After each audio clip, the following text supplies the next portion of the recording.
Allt sem tengist íþróttum. Sportþátturinn mánudagskvöld á Suðurland FM.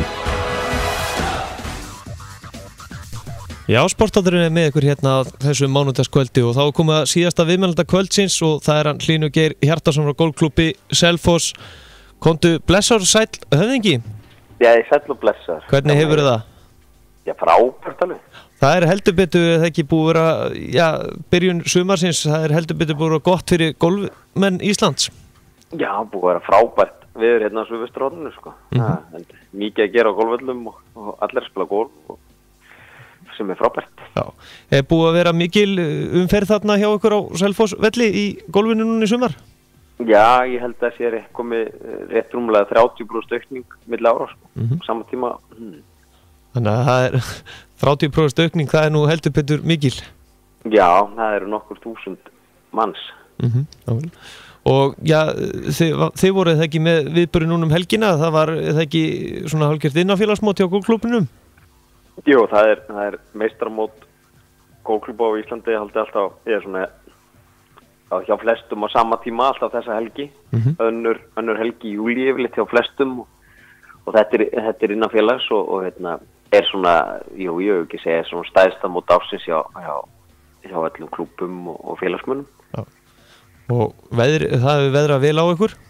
Það var alveg stórkostlegt veður, blés aðeins á norðan á 5. föstudag en frábær laugardagur og miðvikudagur og það byrjaði á þriðjudaginn hjá okkur. Já. En svona, miðað við hvernig sumar búið að vera, þá búið að vera alveg ótrúlegur árangur bara hjá okkur Íslendingum í golfinu núna í sumar.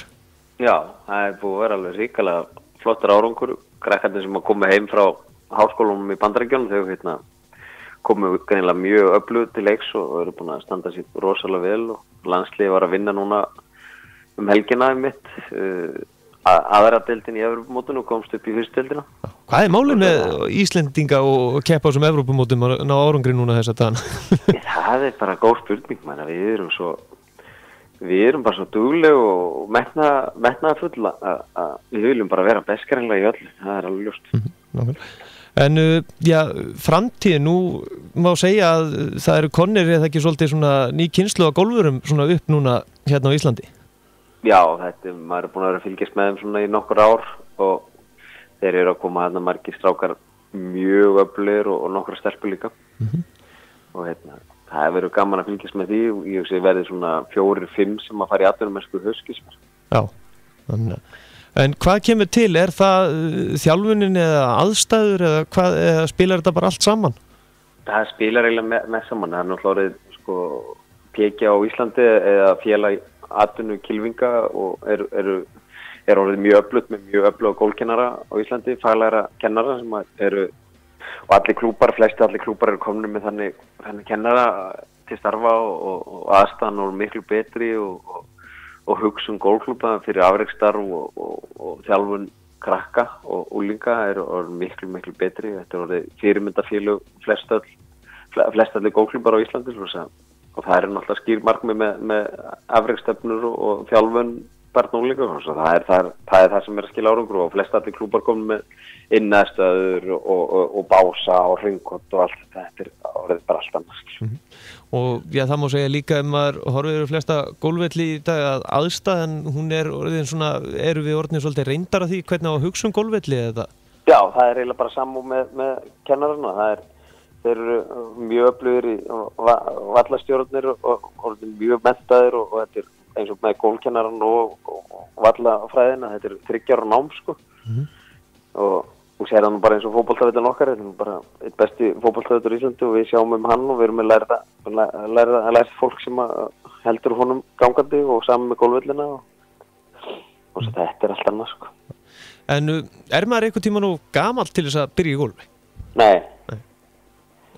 En það er betra að byrja sem fyrst en svona að reyna að ná tökum á þessu áður maður fyrir að styrna mjög mikið en það er alltaf að byrja, alveg saman hvað er. Það var bara í síðustu viku og kenndi ég einum engatíma sem var 7 ára með pappa sínum og næsta tíma eftir þá var viðkomandi 77 ára, það var 70 ára millera. Já. Það var sami metnaðurinn sko. Já, nákvæmlega. Þeir vildu báða slá lengra og hærra. Já. En já, það er það ekki mikið framöndan svona hjá ykkur á næstunni? Jú, núna er ég að reyna að koma mér í gýrin fyrir Íslandsmót. Íslandsmót Akureyri er aðra helgina, Íslandsmót unglinga er núna um helgina.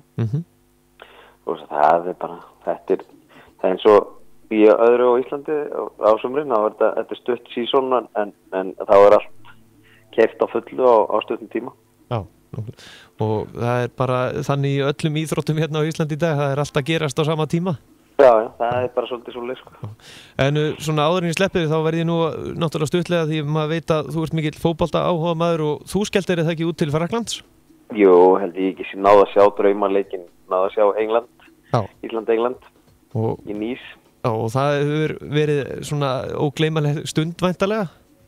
Það var eiginlega bara nánast ólýsanlegt, það var bara stórkostlegt og þessi stemning og samheld Íslendinga sem maður er búin að vera aðeins svona bíða eftir að við náum aftur á stað.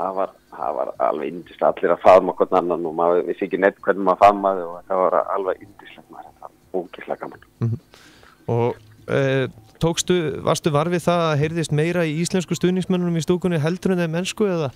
Ég bjóst alltaf við því að Englendingar myndu nú jarða okkur í stúkunni, vorum að gera tæpa 3.000 eða 3.000-4.000 skildur. En við áttum ekki að stúkunna sko, þeir sungu á flott þjóðsöngi þeirra sem allir kunna sko og það var bara þetta sitt sko, síðan var bara vikingaklappið og maður stóð ekki, satt ekki sko eina mínútu í þessum leiknum og bara smá í hálfleik bara til þess að hvíla mér sko. Nákvæmlega. Það var bara að hoppa og tralla alveg úti. Ég held að Englendingarna hafa bara verið þunni skil. Já. Þeir voru blindfullið til kvöldi áður og við þunni, en allir Englendingarna þunni bara. Það er sko. En þá aftur að gólfinu, já, þið hérna á Selfossi, þið eru heldur betur búin að bæta aðstöðun og það er náttúrulega, er það ekki búið að vera mikill munu fyrir iðkendur að geta æft líka svona yfir vetratíman innanhús líka? Já, allt annað, þvílík stemning í vetur, voru með flotta gólfhermir og flotta innastöð og mikið líf í hverjum einasta degi, alltaf ekkur að æfa sig og með borðtennisborð og pílukast og þetta var bara algjör félagsmestu í alla vetur og bara eðislegt og enda eru kilvíkarnir betri hjá Golfklúbb Selfoss í dag eftir bara eitt vetur sko. Já, nákvæmlega. Það er líka ýmislegt svona hjá golfklúbbunum hérna í kring að þá virðist vera mikil bæting þar og mikil starfsemi í gangi? Já, þetta er allt og bara mjög flott hjá öllum hérna. Hlynur Geir Hjartarson, þakka kærlega fyrir að gefa okkur tíma og já, ég hugsa að ég spil ekki KR-lagi núna fyrir, ég veit að þú ert KR-ingur og það er ábygglega að þú ert ekki stoltur KR-ingu þessa dagana kannski? Það er Selfoss alltaf nummer 1, 2 og 3. Já, nákvæmlega. En við höldum með KR samt alltaf. Já, það er svona tilvinni. En það er ekki verra að enda þetta spjall á ég er komin heim. Bestu þakkir, Hlynur, og þið eru með opið eða ekki fyrir áhuga sem að skella sér í golf? Alveg, alla dag. Nákvæmlega. Bestu þakkir og gangi yfir. Takk fyrir. Bless. Já, Hlynur Geir Hjartarson hjá Golfklúbbi Selfoss, alltaf nóg að snúast þar og já, þeir eru með Facebook síðu, Snapchat og sjálfsögðu heimasíðu. Golfklúbbur Selfoss, endilega kíkið inn á það og það er nú að vera alltaf hjá þeim að venju.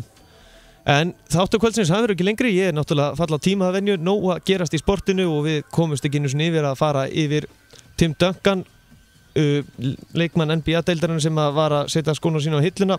Tökum það kannski bara í næsta þætti en við endum þetta sjálfsögðu á ég er komin heim hinu sívinsala lagi sem verður greinilega aldrei þreytt hjá okkur Íslendingunum í bili.